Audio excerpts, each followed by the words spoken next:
Take a look at what we're expecting as far as the elections are concerned. Over 26 million people are registered to vote for the 1 November elections. That number is slightly lower, if memory serves me right, compared to 2016, but luckily we have experts working on this. An eNCA IPSOS poll showing that voter turnout is still likely to be high on Monday. It's always such a pleasure. I mean, I don't know how many elections you and I have sat through. It's Marie Harris from IPSOS SA Director, Marie Harris, and it seems like I would have thought because of COVID, because of voter apathy and too many political parties, we wouldn't see that many people, but it seems we're still going to have a good turnout. It depends. First of all, on the weather. Yeah. And then on COVID and all those other things. But I do think there's a strong desire to vote and there's an intention to vote. But whether that's going to happen on Monday, I'm not sure. If we run the sums and we apply an algorithm, it looks as if the medium voter turnout scenario would give us about a 56% turnout, which is the same as what it was in 2019. So I think we probably will have to settle for that. Just so I understand as well, so when you talk about a 56% voter turnout, that is 56% of all the registered voters? Yes, it's 56% of the registered voters. And if they go and vote, it means that about 14.6 million people are going to vote on Monday, if it's the medium voter turnout, which means that only a third of South Africans really make the decisions about the local governments. Because if we look at the bigger picture, first of all, we have about 42 million people who are eligible to vote. Then we have 26.2 million who are registered to vote. And then looking at the different scenarios, if 14.6 million vote on a medium voter turnout scenario, it's a third of the total population. I'm so glad you're doing the maths for me, because as we keep talking about the matric results and the matric exams for this year, I didn't do maths in matric, so I'm so glad I have experts like you to make sense of it for people like me in this as well. I know we have a bunch of data to bring viewers as well. While we're looking for that, I'm not too sure what we're going to bring up as far as that research is a voter apathy as well. I mean, this is not even the indecisives.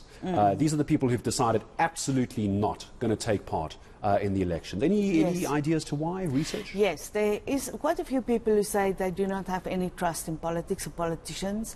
There are just too many promises made that are not making, the political parties are not making good on their promises. So that is a big factor. And then also a lot of people say their vote means nothing because they can't see after all the years that they have voted what difference it's making. What difference does one vote make? Yeah. But if everybody thinks so, we will have no voter turnout. So I think that is a bit of a stunted view of looking at the elections. And then thirdly, there are some people, and I think this is actually quite a sad comment that we got from quite a number of people who said that they're unemployed. Why should they vote? Really? So the unemployment is actually coming into play as well? Yes, definitely. People are saying, well, I'm unemployed, there's nothing to vote for, politicians don't make a difference to my life, so why? Do you think it's, anyway, I don't want to get too political because I know we're here talking about data and research, but it has made me wonder about which political party is talking to the unemployed. We always talk about political parties saying that we're going to create jobs, but it's not the same as talking to those who are directly unemployed. It's a different thing, isn't it? It is a very, very different thing. And, you know, a lot of political parties say we are going to create jobs, but there's not really substance to that promise, because where and when and how and what are the skills and what are we doing about skills development, about the skills you have, how can we use that? So a lot of those job creation promises, I think, are just well, posturing for a manifesto, because that's one of the things you have to say in South Africa. And the research from IPSOS and eNCA that we've been doing so far, I understand this is this a wave one of the snap poll? Yes, this is series. Are we breaking it down by region, by provinces? Is there a trend that you're able to talk to where we're talking, as you say now, voter apathy, those who are indecisive? Is there one or two provinces that seem to stand out as problematic? Yes, we can look at it overall, and at the moment, if we look at the medium voter turnout again, where I said 56% of registered voters are going to vote, the voter turnout will be the lowest in Gauteng, 51%, and the highest in the Western Cape, with 2/3, 65%, saying that they are going to vote.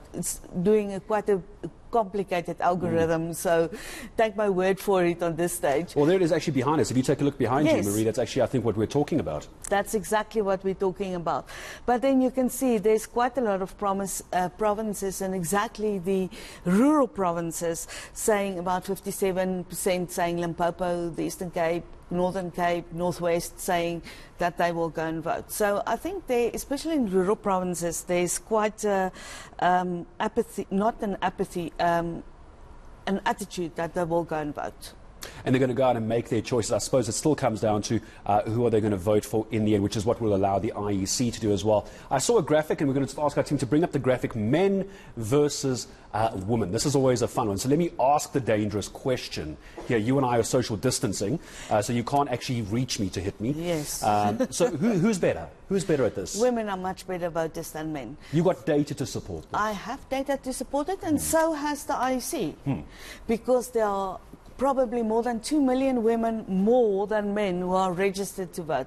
And on each of the turnout scenarios, a high voter turnout scenario, medium turnout scenario, and a low turnout scenario, more women than men will vote.